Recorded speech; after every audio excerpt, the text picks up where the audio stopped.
Bonjour John, Bonjour, comment je reviens, allez-vous? hop, et ça y est, je me mets au bon endroit. Ah oui, on te voit, John, tu es à la piscine de Montréal. Les piscines me manquent beaucoup. Ça fait un exercice que je fais 4-5 jours par semaine depuis 40 plus années. Ouais, Et bien sûr, les piscines sont fermées. Et voilà. c'est peut-être une bonne introduction parce que c'est dû à cette nouvelle complexité qui nous est arrivée. Et voilà. Non, je vais quand même te présenter. D'abord, dire aux gens que John parle excellemment bien le français.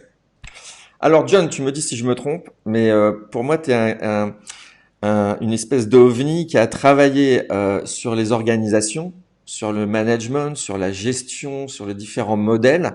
Tu as d'abord une première partie de carrière dans une boîte, c'est Hay, H-A-Y, pour ceux qui connaissent pas, à Londres, où donc tu étais conseiller dans les organisations. Et puis un jour, tu as décidé de voler de tes propres ailes, mais pour des raisons très précises. Et peut-être ça, tu peux commencer à nous le dire. Eh bien voilà. D'abord, je suis venu pour vous de Montréal, une ville intéressante parce que nous fonctionnons ici dans les deux langues, très souvent dans la même paragraphe, la même phrase, etc. Et c'est très possible que je vais aborder cette dynamique par-ci et par-là, et je m'excuse au début, c'est certain que je vais faire des fautes en français. C'est pas grave, Euh, John. le- la différence entre qu'est-ce que c'est qui est féminin et masculin me travaille toujours. Ouais. Mais bon, voilà. Moi aussi, Oui, donc si tu savais, moi aussi. j'ai commencé après l'université comme banquier, mais assez rapidement, j'ai fait quelques postes et par la suite, je suis devenu vers l'âge de 30 ans, un consultant chez le Hay Group, qui est en fait une boîte mondiale avec, je crois, des bureaux dans 50, 60 pays. Et c'est un les plus importants vendeurs des méthodes pour structurer des organisations grâce à l'évaluation des postes. Hmm. Au début, c'était fait pour arranger l'importance des postes dans une organisation et bien sûr à la suite créer des échelles salariales, etc., etc. Et ça, c'était très intéressant. Au début, j'ai beaucoup appris les méthodes génériques pour structurer les hiérarchies organisationnelles sont vraiment inculquées ou imbriquées dans mon cerveau. Mhm. Mais aussi, depuis l'université, je suivais toujours les futurologues qui commençaient il y a 30-35 ans à parler de l'arrivée de l'ère de l'information. Ça m'intéressait beaucoup. Je continuais à étudier ça pendant que j'étais consultant et un jour, en fait en 1994, les partenaires mondiaux m'ont approché et m'ont offert la possibilité de devenir un associé global. Et bon, après ce jour-là, je n'arrivais pas à dormir pour 2 ou 3 semaines. Pourquoi?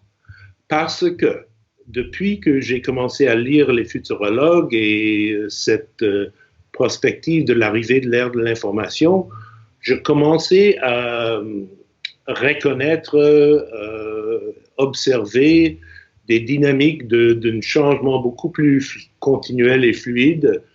Et j'ai suivi l'arrivée et l'utilisation qui est absolument partout aujourd'hui des ordinateurs. En fait, les smartphones qu'on utilise sont des ordinateurs assez puissants. Et je me suis dit, bon, ben, si je deviens un associé global, le job d'associé au top niveau, c'est de vendre des projets, des grands projets. Et je me suis arrivé au point que je ne croyais plus dans les méthodes utilisées pour l'avenir, les méthodes utilisées par cette boîte et toutes les autres boîtes semblables autour du monde, parce que c'est le noyau de ces méthodes, c'est le taylorisme. qui est vraiment Ah, séparation, pardon, vision de...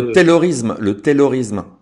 Oui, Ah, j'avais cru voilà. le terrorisme. Alors, je me dis, qu'est-ce qu'il a quand même, Non, il y non. va fort, là, John. Et Frederick Winslow Taylor, Yes, non, non, le grand-père de le management scientifique. absolument.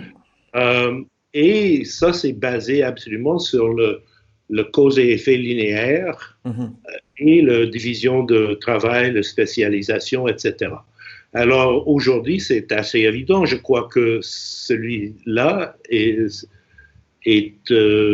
en train de transformer, disons, grâce à l'interaction des êtres humains et l'information qui circule partout constamment, des flous, au flot d'informations continuelles, qui amène à aussi ce modèle de hiérarchie qui transforme en hierarchy. C'est grâce à toutes mes réflexions de les 30-35 dernières années que j'ai proposé ce néologisme. Il y a d'autres mots qui sont utilisés pour cela, comme Network Dynamics, etc. Mais c'est clair qu'aujourd'hui, la circulation de l'information peut amener des changements assez rapides, assez constants, etc. Et ça nous a catapulté vers le monde de la complexité et Complex Adaptive Systems, euh, où le framework Cynefin est le plus robuste, raffiné, bien défini, et ça commence à être utilisé un peu partout autour du monde. D'accord. Alors, ce framework, déjà pour les gens qui ne savent pas forcément ce que c'est un framework, c'est, on va dire, un cadre de travail, Oui, un oui. cadre de réflexion, un cadre conceptuel dans lequel on va pouvoir mettre derrière les éléments qui ressemblent à son entreprise, savoir comment ça, on travaille à l'intérieur de ça. Et le Cynefin, comment tu dis toi, Cynefin? Cynefin. Cynefin. Bah, tu vois, chacun il va de son truc. C'est donc conceptualisé il y a une vingtaine d'années par Dave Snowden, et peut-être par nous expliquer en quelques minutes ce que c'est, basiquement. Ben, parfait. J'ai été introduit à le framework en 2005 dans un atelier mené par Dave. Par la suite, il est devenu ami. Et j'ai commencé, quand je l'ai appris, à regarder les relations avec Hierarchy. Il me semble que ce flot d'informations qui circule constamment, c'est en fait à la base, c'est pas cause and effect, mais quasiment, pour nous propulser vers les complex adaptive systems. Le cadre Cynefin, c'est surtout un outil pour faire des diagnostics. Mhm. Le côté droite de cette cadre, c'est des systèmes ordonnés. C'est le monde dans lequel nous avons vécu jusqu'à, disons, 2000, 2010 et encore aujourd'hui. La grande partie des systèmes dans lesquels on vit et travaille sont ordonnés. Et bien sûr, cette crise de COVID, nous avons offert une, un aperçu sur qu'est-ce que c'est la complexité parce que énormément de nos systèmes et le système des systèmes est en train d'être disrupté, si je ne me trompe pas. Un autre, avec cet outil de diagnostic, ça nous aide à effectivement regarder ou briser les anciens modèles mentaux parce que le modèle mental dominant était linear cause and effect. Alors, je veux rentrer pour quelques minutes dans la différence entre la côté droite, les systèmes ordonnés, et les systèmes non ordonnés. Je commencerai avec les systèmes ou les problèmes ordonnés. Ils sont prévisibles et connaissables. Les problèmes non ordonnés sont imprévisibles et inconnus. Les systèmes ordonnés ont une causalité fiable et les effets peuvent être connus et affichent généralement une ligne d'arrivée claire. Parfois, cette causalité est évidente pour tout le monde et parfois, cette causalité n'est évidente que pour les experts. Et là, on rentre dans les distinctions, la différenciation entre des systèmes simples ou ordonnés et des systèmes compliqués qui sont encore ordonnés, mais avec plus de composants, plus d'interdépendance, etc. John, est-ce qu'on va peut-être aller voir directement maintenant les grandes familles du framework, tu sais, Oui, les 4 grandes bon, familles, pour qu'on rentre dans on va dire je vais les afficher immédiatement et on te voit aussi à l'écran. parfait. Donc les 4 familles. Oui. Est-ce que ça va apparaître sur mon écran? Non, pas sur le tien, Ah, OK, c'est sur le parfait. mien. Alors, c'est là maintenant pour les autres? Oui, tout le monde les a en fait. C'est à l'écran. Il y a les 4 familles, simples, compliquées, complexes et chaotiques, et le désordre au milieu. Bon, alors, j'ai commencé par parler des systèmes ordonnés, qui est la côté droite. Je répète, prévisible, connaissable, euh, ils ont une causalité fiable, les effets peuvent être connus, affichent généralement une ligne d'arrivée claire. Mhm. Euh, Comme les systèmes ordonnés présentent des résultats prévisibles, nous pouvons plus ou moins concevoir, lorsqu'on est dans un système comme cela, des solutions qui ont de bonnes chances de fonctionner. Une fois que nous aurons une solution, elle sera transférable aussi d'un contexte à l'autre. Et ça, c'est très intéressant, mais c'était le monde et le modèle mental de la plupart des preneurs de décision jusqu'à date. C'est cela qui est effectivement enseigné dans les écoles des professionnels, soit l'ingénierie, soit le management, etc. Mais ça, c'était pour le monde avant. La combinaison de l'informatique, les hyperliens, le web, la circulation constante de l'information nous amène à comprendre éventuellement que des nouvelles morceaux d'information ou nouveaux théories, un tel événement peuvent, ces choses peuvent changer soit l'écosystème de consommateurs et de fournisseurs ou l'écosystème de marché ou quoi que ce soit. Et on le voit très souvent. Alors, John, si on revient sur ces 4, est-ce qu'on peut donner des exemples Oui, par exemple, là, parce que j'imagine, je suis quelqu'un devant l'écran et je vois marqué simple, situation connue, réaliser, catégoriser, répondre. Quel ah, genre de business se situe je, dans ce je vais carré-là commencer, simple?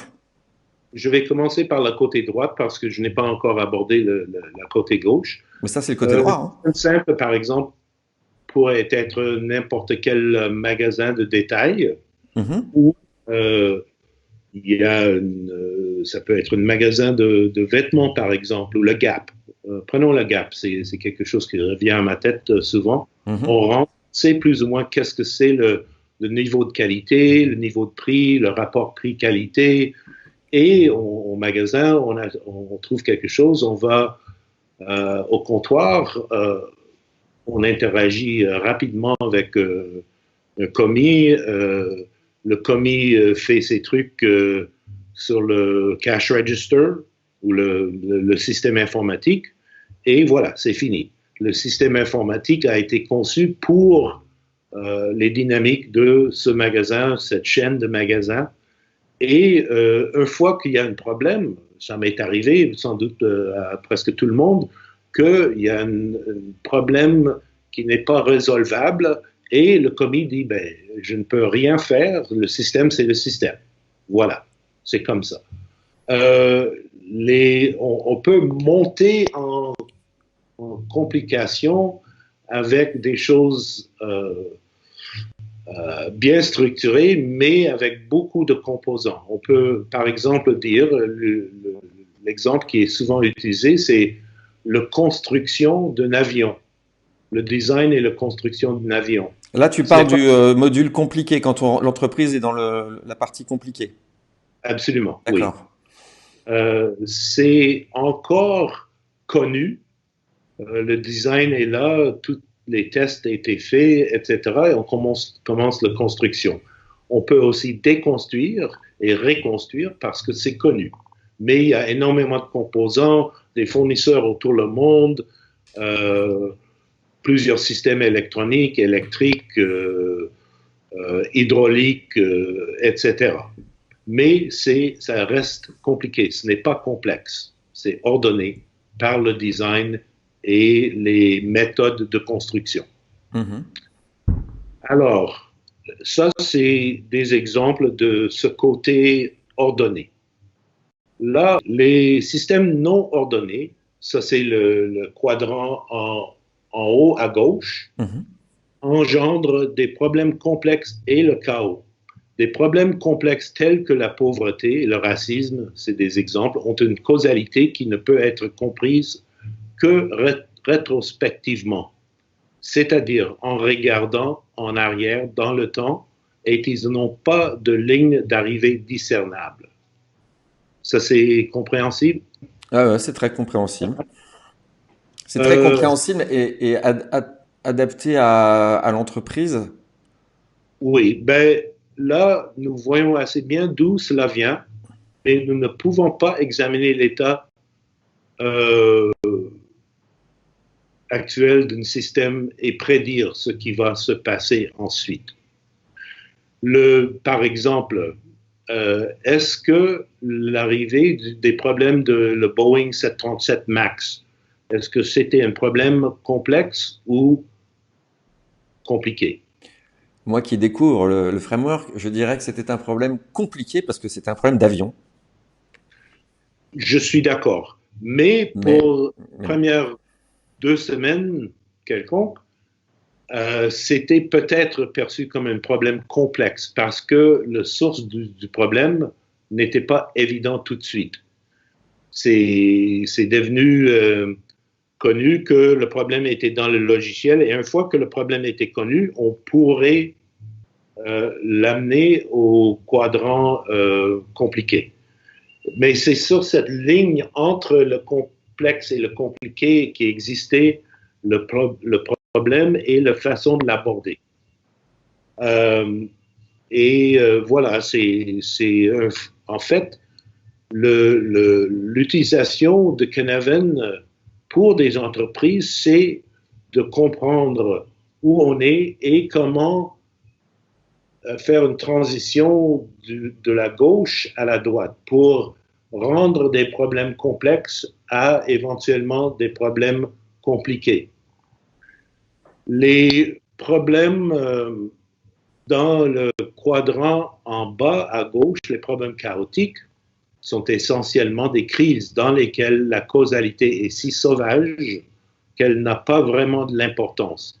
On peut bien sûr comprendre la crise de COVID-19 comme un problème chaotique qui est en train d'être transitionné vers le complexe. Je cite quelque chose que j'ai trouvé dans les paroles d'une infirmière récemment à New York. Elle a écrit There has been a significant change in how we approach the critically ill COVID infected patients on a number of different levels over the last 2 months. We are learning about the virus. We are following trends and patterns, and we are researching as we are treating. Alors, ils sont dans cette zone liminale entre le chaos et la complexité. Ils essaient de mettre des contraintes autour des choses qui fonctionnent et par la suite, ils amplifient ces possibilités. Ils amplifient ces possibilités par la recherche et le sondage de l'efficacité d'une telle possibilité à résoudre des problèmes. Donc, si je comprends, j'essaie de résumer dans ma tête. C'est dans la partie chaotique, en fait, tu commences par agir, tu fais des choses, tu Oui, laisses tomber les modèles traditionnels, tu n'as pas le choix, tu dois agir et tu réagis après en fonction. Là, c'est la partie chaotique. voilà. C'est là qu'on utilise nos connaissances et notre intuition. C'est quoi qui semble la meilleure chose à essayer comme action maintenant?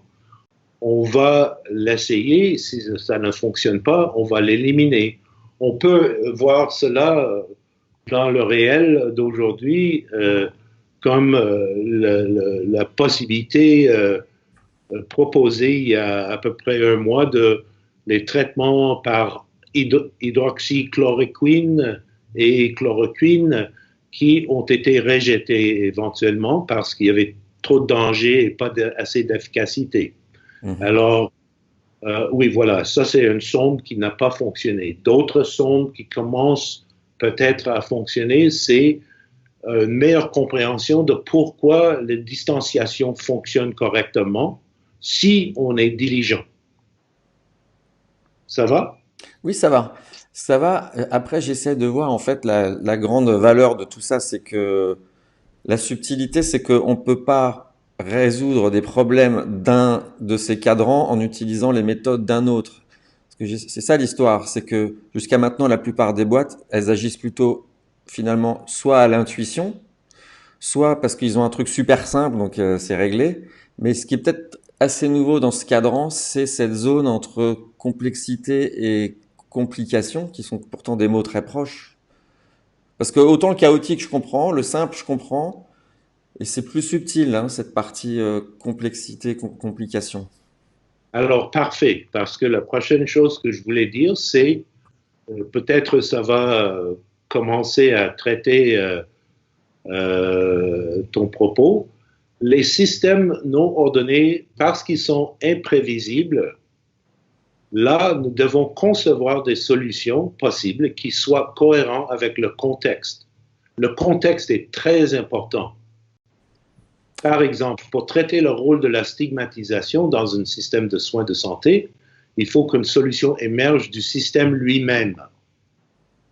Vous voyez, c'est vraiment un retour aux experts qui va nous aider à réaliser dans cette zone non ordonnée qui est la crise, qu'est-ce que c'est qui éventuellement démontre les plus grandes possibilités d'avoir une efficacité. Voilà, les problèmes complexes comme cela peuvent être résolus, en créant de nombreuses petites sondes, des expériences qui nous disent que ce qui fonctionne et ce qui ne fonctionne pas. Et voilà, un bon résultat, nous l'amplifions. Lorsqu'il y a un mauvais résultat, nous l'amortissons. Ok. Donc, mais ça, aujourd'hui, il y a des entreprises qui utilisent ce système pour se positionner. Tu as des exemples? Est-ce qu'on peut rester avec le système des soins de santé? Parce qu'il y a plusieurs modèles qui sont en train d'avoir des expériences maintenant. Par exemple, il y a le cas de la Suède qui est toujours en train d'utiliser une approche différente, sans le lockdown, mais avec une distanciation sociale. Et ça, c'est assez relié à des éléments culturels. Ça m'a frappé ce matin, par exemple, que un des les effets intéressants de la fébrilité de la citoyenneté face à cette imposition de contrôle sur nous est utilisé différemment dans chaque pays ou dans plusieurs pays. Le Singapour, la Corée du Sud ont eu et la Nouvelle-Zélande, beaucoup de réussite parce qu'ils ont agi rapidement avec une certaine discipline. Les États-Unis, par contre, aujourd'hui, j'ai lu que dans une McDonald's à Oklahoma, les employés de McDonald's ont essayé de refuser le service à deux gens pour les dire vous ne pouvez pas rester dans le restaurant. Et ces deux personnes ont tiré sur les employés avec un fusil.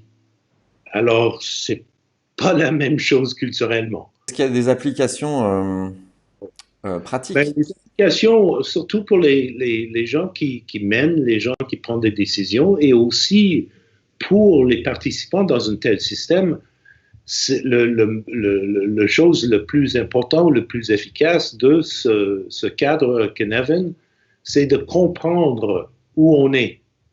Nous avons discuté l'autre jour, aussi l'utilisation de Cynefin dans notre vie personnelle. Par exemple, et c'est transférable à une entreprise. On existe effectivement dans les 4 quadrants simultanément, avec une emphase sur la côté droite, les systèmes ordonnés, parce que c'est cela que nous avons construit, dans lequel nous vivons, et c'était vraiment le focus depuis les 20 dernières années de re-engineering et de créer des processus d'affaires rapides, réplicables, qui donnent des résultats. Ça, c'est un exemple de compliqué. Les résultats d'un tel design d'un système sont prévisibles et ça donne le résultat qu'on veut. Mais là, voilà, lorsqu'il y a une nouvelle morceau d'information, un nouvel événement qui change la donne pour un tel marché, une telle entreprise, qu'est-ce qu'on fait quand le processus que nous avons, ou les processus que nous avons dessinés et définis ne fonctionnent plus? Ça, c'était un problème assez souvent pour les systèmes ERP dans les années, la fin des années 90 et les années 2000, parce que les systèmes n'étaient pas assez flexibles pour faire face à des changements continuels dans les marchés.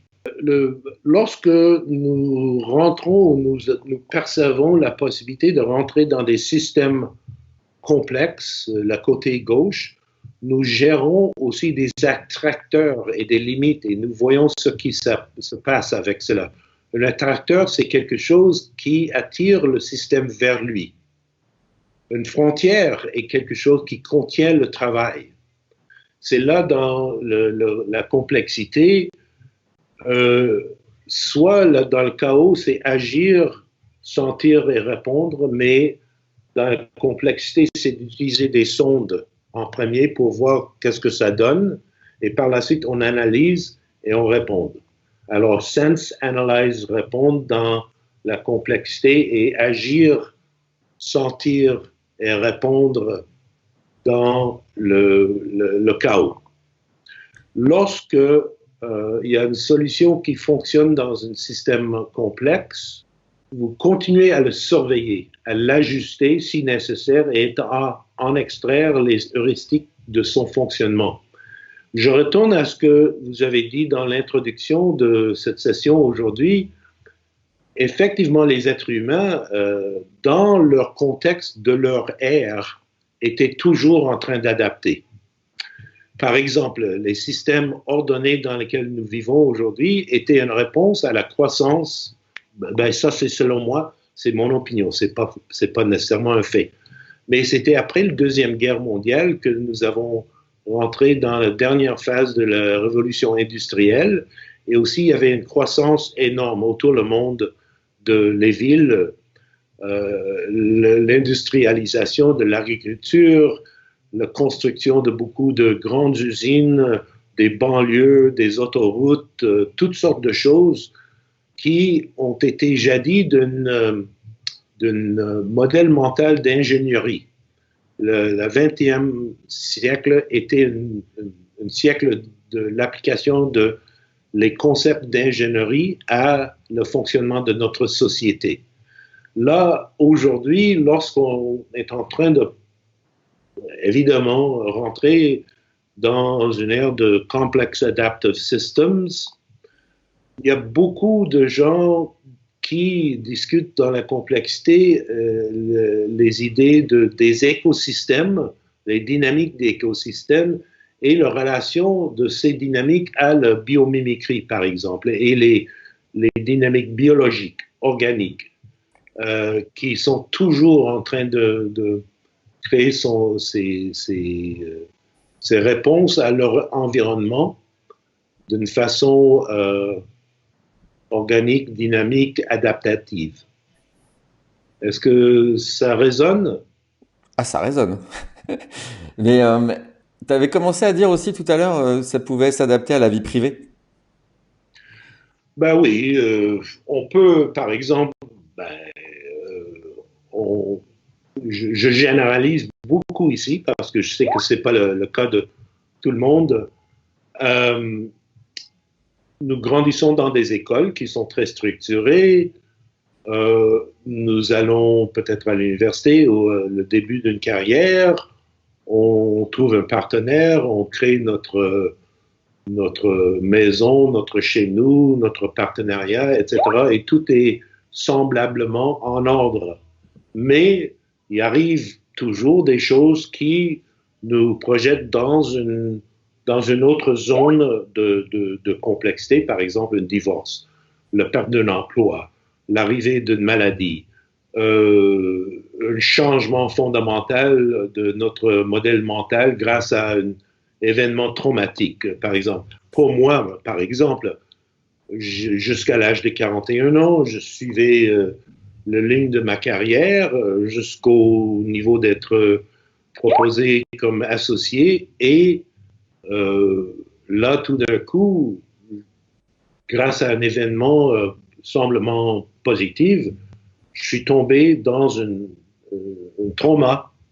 Je ne savais pas quoi faire pour 2 ou 3 années, mais éventuellement, en adapté, je m'en suis sorti. D'accord. Mais les circonstances de nos vies changent tout le temps. Alors, les possibilités de rentrer dans des zones plus que compliquées, complexes, sont toujours devant nous, possiblement. Eh ben, John, c'est sur ces magnifiques paroles que nous allons arrêter. Et Bon, on a fait le tour, hein. On a bien fait le tour. merci beaucoup Merci de beaucoup, John, l'opportunité. pour J'espère ça. que mon français n'était pas trop difficile à suivre. Il était parfait. Il était parfait. Moi, j'ai pas vu une seule faute de français. Donc, et puis, Mais l'accent, on va mouliner ouais. toutes ces informations. Et puis, Merci beaucoup. et, Merci à Pentalogue. bah oui, Merci à Cyril. merci. Merci à Kat. Et ben, Bonne bientôt, John.